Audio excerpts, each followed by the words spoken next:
dioksida diserap oleh daun melalui stomata. Stomata merupakan celah dalam tumbuhan seperti mulut atau mata yang bisa membuka karbon dioksida merupakan gas yang dikeluarkan manusia ketika bernafas dan gas buang dari kendaraan. Setelah bahan terpenuhi, tumbuhan akan melakukan fotosintesis. Proses fotosintesis terjadi ketika daun menangkap cahaya matahari dan menggunakannya untuk mengubah air dan karbon dioksida menjadi karbohidrat dan oksigen.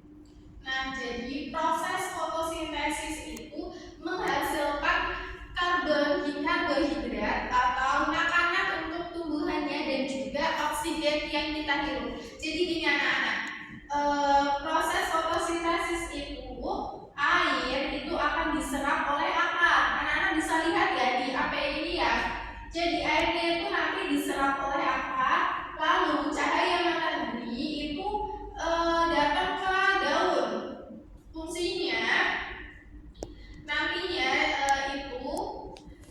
daunnya itu akan memasak. Itu ya anak-anak ya. Seperti tadi video yang sudah ditayangkan.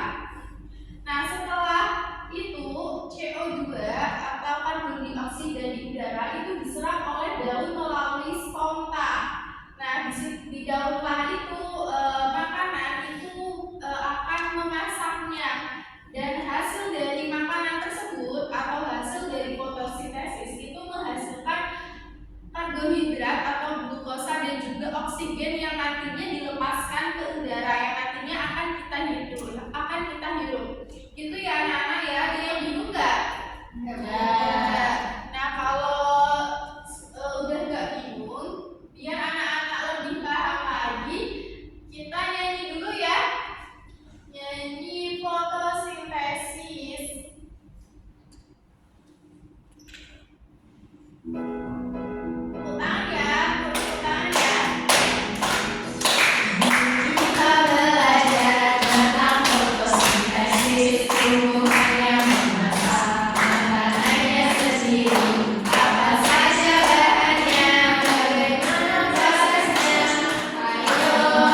Ibu bagikan kalian PR